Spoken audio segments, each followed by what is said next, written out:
전쟁터 가운데 아이를 데리고 아빠가 열심히 포탄을 피해서 도망을 칩니다. 여기저기서 포탄이 팡팡 터집니다.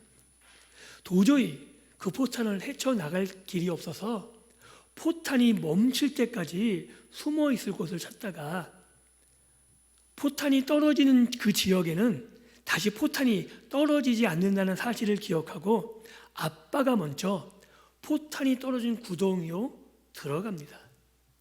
그리고 아이를 향해서 이렇게 외치죠. 레이첼, 뛰어내려! 그랬더니 아이가 이렇게 아빠에게 이야기해요. 아빠, 하나도 안 보여! 그랬더니 아빠가 다시금 얘기하죠. 레이첼, 아빠가 다 보고 있어. 뛰어내려.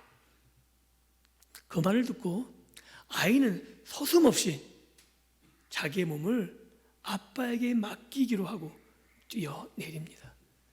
물론 밑에서 아이를 보고 있는 아빠는 안전하게 아이를 받고 포탄이 다 떨어진 후에 그리고 그것을 안전하게 탈출합니다.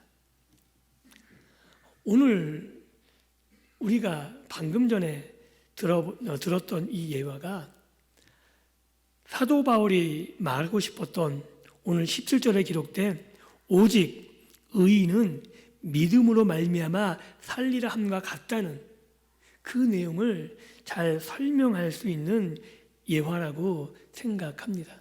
오늘은 이 말씀이 어떤 의미인지를 집중적으로 좀 살펴보기를 원합니다.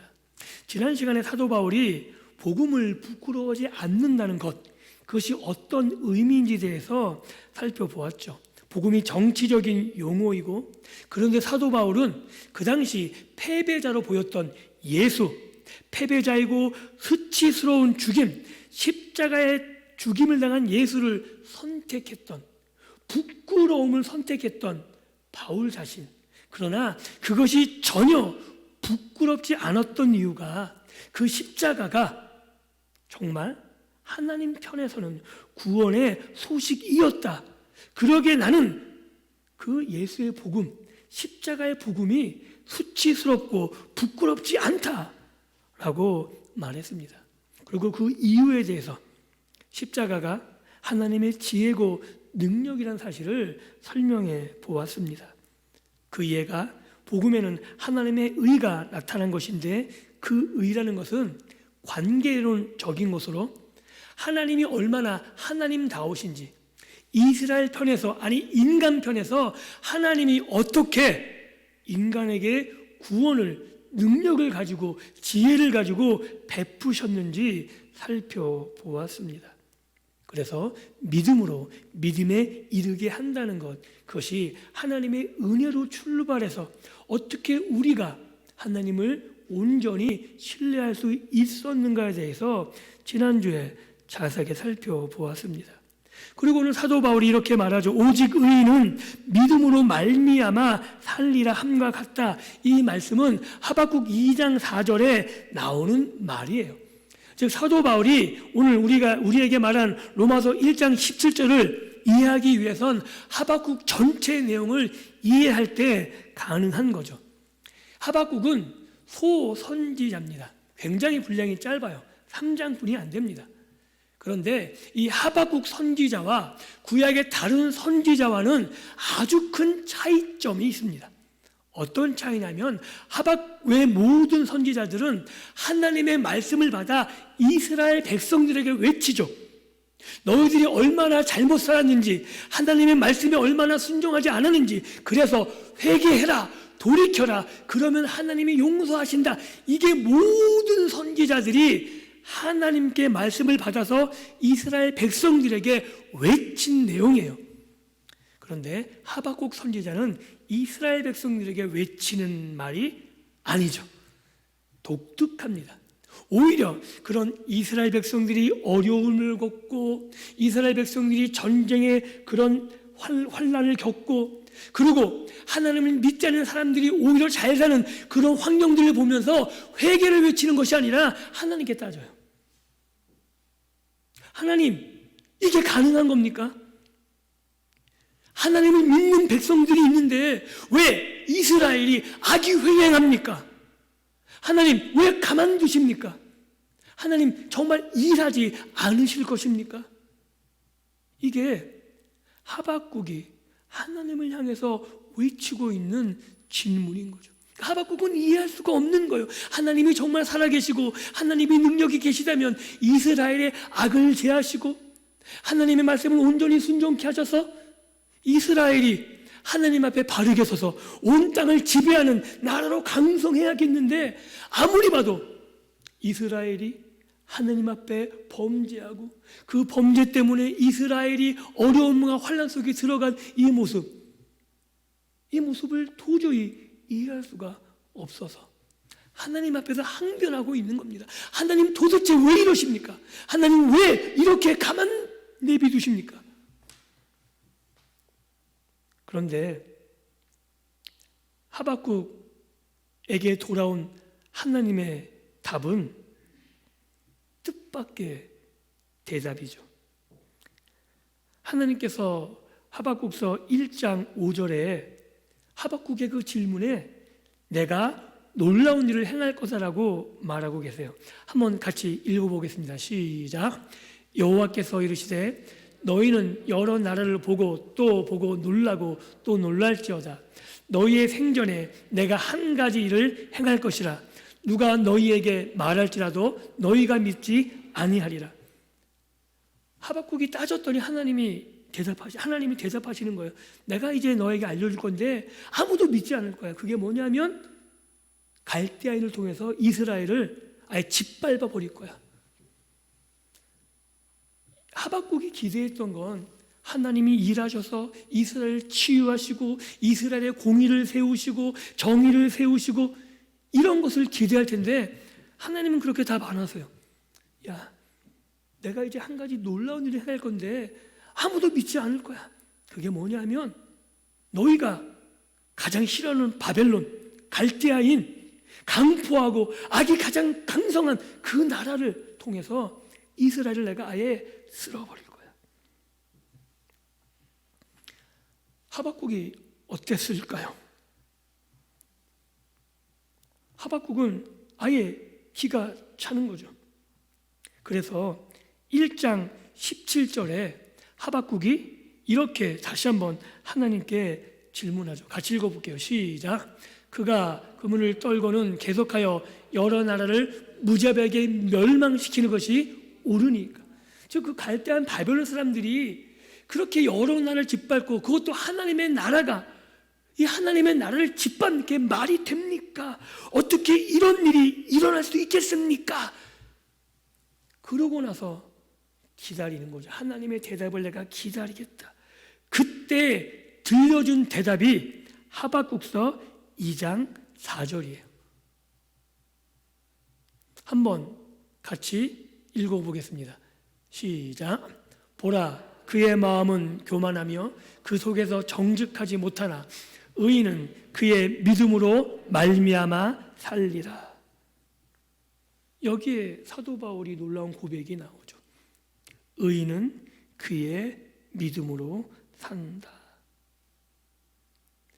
이 말씀은 하박국의 정황을 이해하지 못하면 우리가 알 수 없는 겁니다. 분명히 하나님이 더 강포, 그 끔찍한 나라를 들어서 이스라엘을 쓸어 버리시겠다고 말하고 있는 것이죠. 어떻게 이것이 가능할까? 소망이 없어 보이고 하나님이 전혀 계시지 않는 것 같은 상황.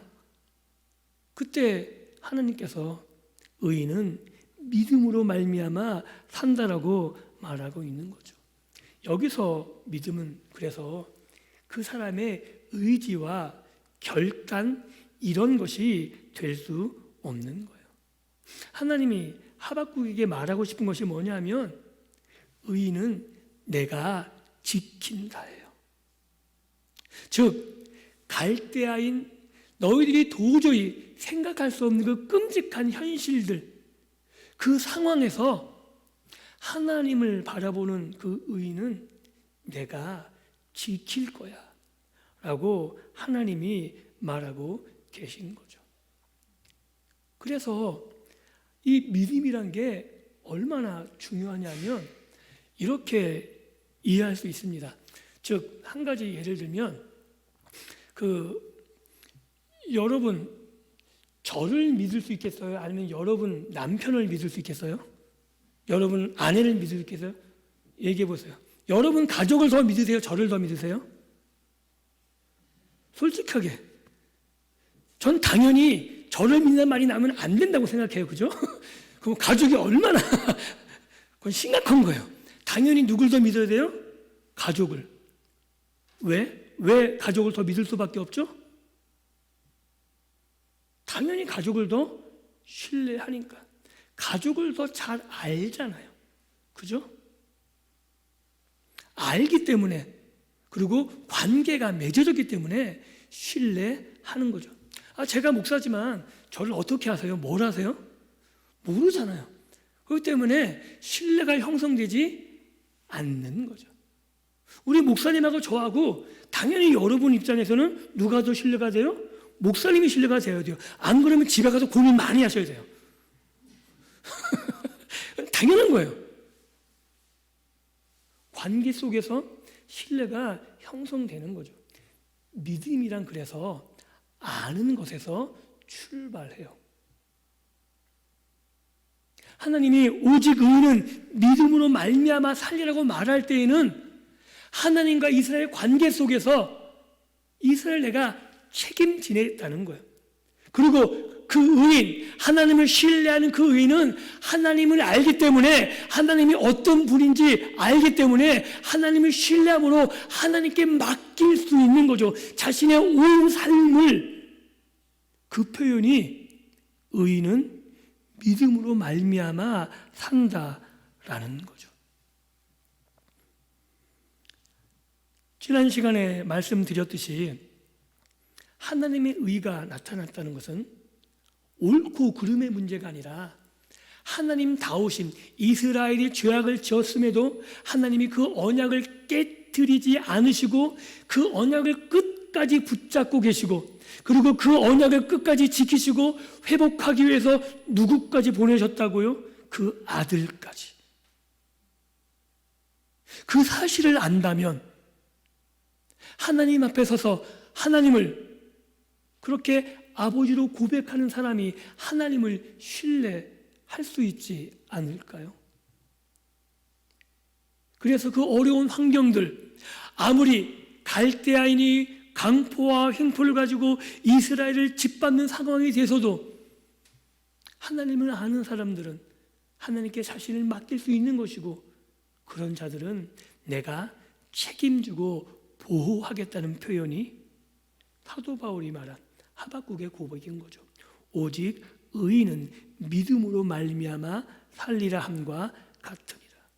그래서 17절의 내용이 쭉 이어져 가는 거예요. 복음에는 하나님의 의가 나타나서, 즉 하나님과 관계를 맺어서 믿음으로 하나님이 선물로 시작해서 우리의 의지가 발동되는, 그래서 결국 하나님을 신뢰하는 그 자들은 하나님이 끝까지 책임지시는 것, 그것이 복음이라고요. 예수 그리스도의 복음이 세상적으로는 십자가이고 수치스럽고 패배자고 이제 아무것도 할 수 없는 그런 곳으로 보여지지만, 거기에는 하나님이 행하신 놀라운 지혜와 능력이 다 들어있고, 우리로 도저히 행할 수 없는 그 하나님의 구원이 어떻게 드러나 있는지, 하나님이 어떻게 끝까지 책임지시고 지키시는지 다 드러나 있기 때문에 사도 바울은 나는 이 복음을 부끄러워하지 않고 자랑할 수 있다라고 말하고 있는 겁니다. 구약 성경 내내 도도히 흐르는 한 가지 흐름의 역사는 뭐냐면, 하나님이 자신을 이스라엘들에게, 아브라함의 후손들에게 자기를 소개할 때 끊임없이 얘기하는 게 있죠. 나는 아브라함의 하나님이요, 이삭의 하나님이요, 야곱의 하나님이요. 이게 무슨 말이냐면 언약을 지키시는 하나님이라는 거예요. 우리는 아브라함을 믿음의 조상으로 얘기하죠. 그죠? 그런데 믿음의 조상이라 얘기할 때 이건 좀 이 얘기를 할 때마다 아브라함에게 저는 굉장히 죄송한데 어쩔 수 없어요. 아브라함이 뛰어나서 믿음의 조상이 아니에요. 제가 누누이 얘기하지만 우리가 아브라함과 같기 때문에 이 이야기를 하시는 거예요. 아브라함의 일생을 따져보면 아브라함이 하나님 앞에서 칭찬받을 일 한 적 거의 없어요. 유일하게 칭찬받을 일은 이삭을 바친 그 사건 외에는 전부 다 하나님 앞에서 실수하고 잘못하고 하나님을 온전히 신뢰하지 못한 것들이 다 드러나요. 하나님이 가나안 땅에 들어왔을 때 기근을 드렸어요. 근데 하나님을 정말 신뢰했다면 하나님께 나아가서 물어야죠. 하나님 어떡할까요? 물어보지도 않고 애굽으로 가잖아요. 애굽에 가서 뭐 했어요? 자기 아내 팔잖아요. 왕에게. 다시 돌아와서 하나님 앞에서 아들을 약속 받았음에도 그거 약속 믿지 못해서 하갈을 첩으로 취해서 이스마엘도 낳고, 이게 아브라함이에요. 그런데 하나님 그 아브라함을 한 번도 버리신 적도 없고 혼내신 적도 없죠. 오히려 그렇게 하나님 앞에서 하나님을 신뢰하지 못할 때마다 하나님이 어떤 분이신지 하나님이 능력으로 드러내세요. 바로 왕, 그 당시에 애굽 왕은 지금의 미국의 대통령보다 훨씬 더 강하죠. 그런데 그 바로 왕이 하나님 앞에 꼼짝 못해서 사라를 아브라함에게 돌려보내고 재산까지 줘서 다시 가나안 땅으로 올려보내죠. 아브라함이 하나님을 처음 경험한 사건이라 봐도 틀리지 않아요. 하나님이 어떤 분이길래 애굽 왕 바로마저도 꼼짝 못하게 만드는가?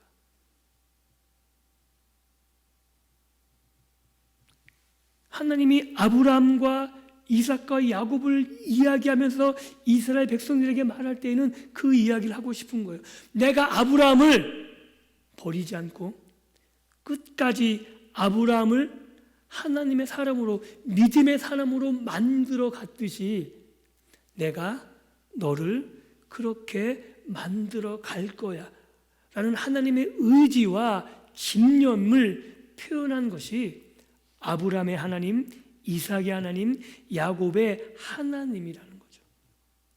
하나님이 언약을 맺어도 늘 이스라엘 편에서 언약을 깨트려요. 그런데 하나님이 그 언약을 깨트리시지 않고 계속 붙잡으시죠.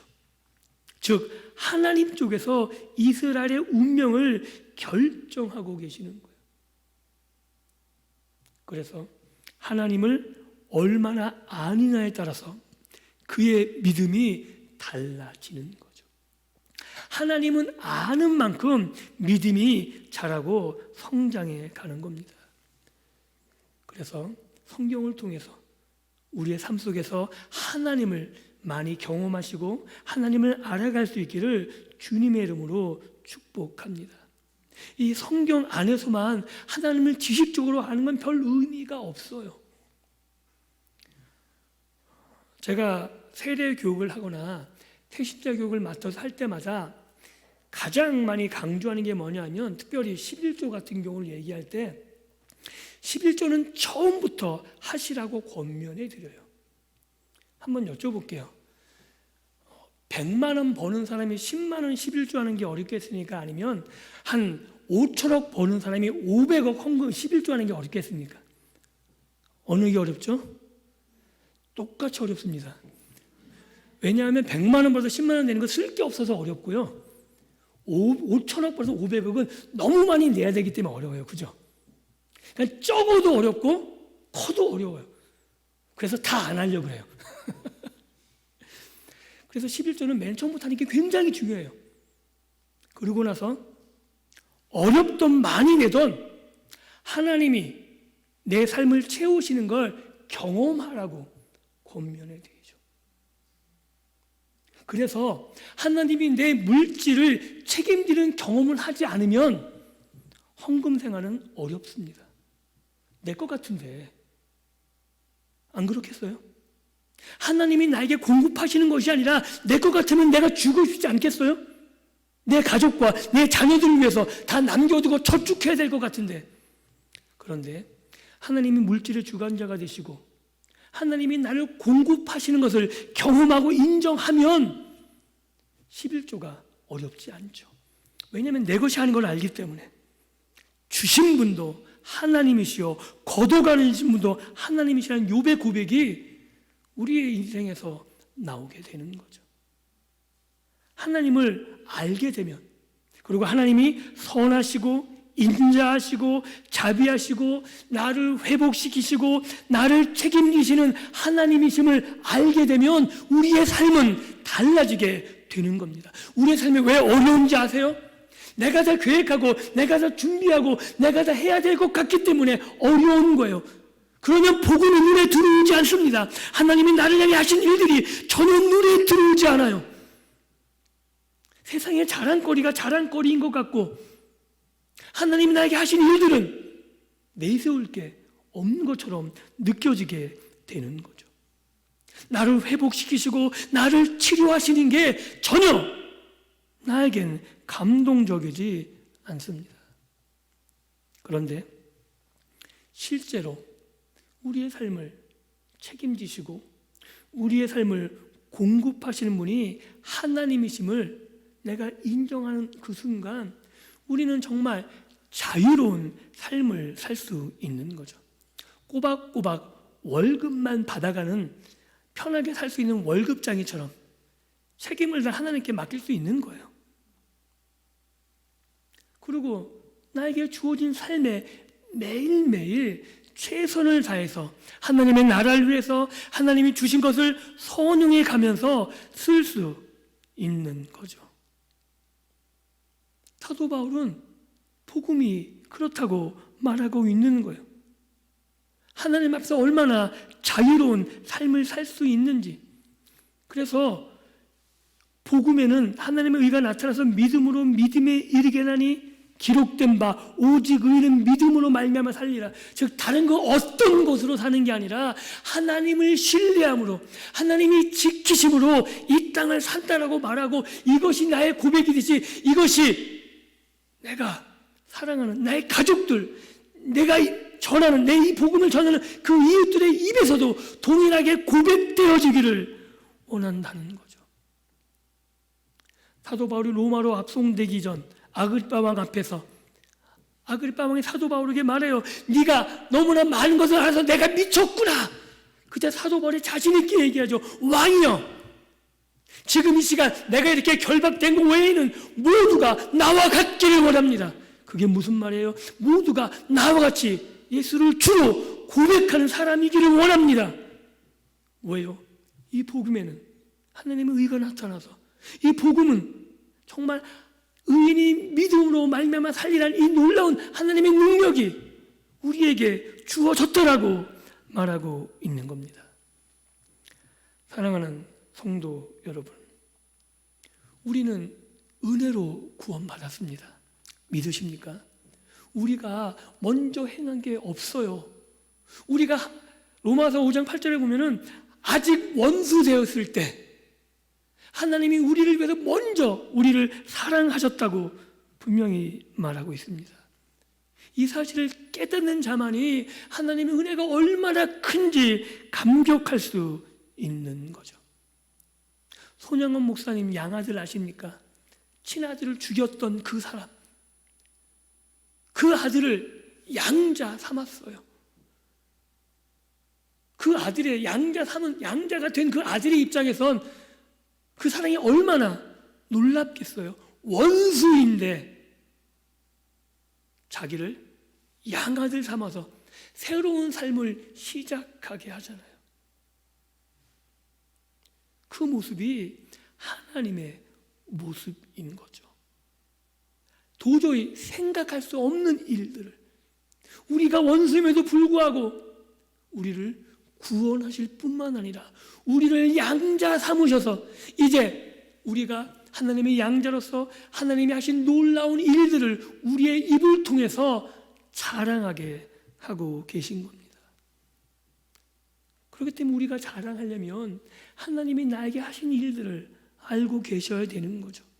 내가 얼마나 하나님 앞에 저주 아래, 진노 아래 있었는지를, 그리고 내가 도저히 얼마나 가망이 없는 존재였는지를 그 가운데서 하나님이 건져주시고, 그리고 나로 하여금 하나님께서 사랑하셔서 하나님의 이름으로 이 땅을 살아가게 하시는지, 그리고 내 안에 예수 그리스도가 이제는 내가 주인이 돼서 사는 게 아니라 사도 바울의 고백을 빌면 내 안에 예수가 살아계셔서 예수가 나를 통해 살아가는 그 모습으로 살아가는 것이 우리 그리스도인들, 예수를 주로 고백하는 사람들의 삶이다라고 말하고 있는 겁니다.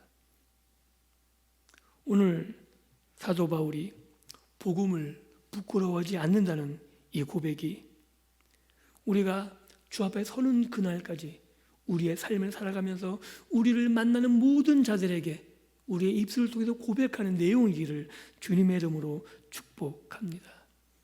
그래서 매일매일의 삶 속에서 하나님이 나를 향해 하신 일들을 경험하며 살아가셔야 됩니다. 하나님이 오늘도 나를 위해서 채우심을 경험하지 않으면 내가 그 짐을 다 짊어지고 살아갈 수밖에 없는 거죠. 얼마나 힘이 드시고 버거우세요. 특별히 우리나라 경제가 내년 상반기까지 말없이 어려울 거라 이야기합니다. 세계 경제 가운데 우리나라가 훨씬 더 힘들어질 거라 그럽니다. 무슨 수로 책임지시겠어요? 돌파구가 보이시나요? 그러나 하나님이 우리의 삶을 책임지시면 우리는 하나님을 신뢰하고 오늘 주어진 삶 속에서 최선을 다하며 하나님이 나에게 주신 것들을 만족해하며 찬양하며 살아갈 수 있는 거죠. 그렇게 하나님의 신실하심을 믿을 수 있다면 우리는 세상을 정복하는 믿음의 삶을 살아갈 수 있는 겁니다. 경제로 세상을 정복하지 않습니다. 우리보다 경제적으로 훨씬 더 부유하게 사는 사람이 많습니다. 정치적으로 권력을 우리보다 틀어지고 있는 사람이 많아요. 우리는 경제적, 정치적 약자입니다. 그럼에도 불구하고 우리가 그들 앞에서 당당할 수 있는 것, 그것은 경제가, 정치가 우리를 구원하는 것이 아니라 복음이, 예수 그리스도의 복음이 우리의 구원이 되는 거죠. 하나님이 우리를 구원하심을 우리가 믿는다면 우리는 이 땅을 당당하게 믿음으로 살아갈 수 있는 겁니다. 사도 바울, 세상적으로 보면 예수를 믿어서 실패자의 삶을 살아가는 거죠.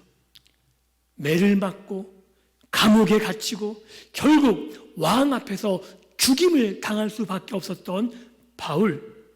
그러나 그 바울은 자신의 삶을 전혀 후회하지도, 그리고 자신의 삶에 대해서 전혀 안타까워하지도 않습니다.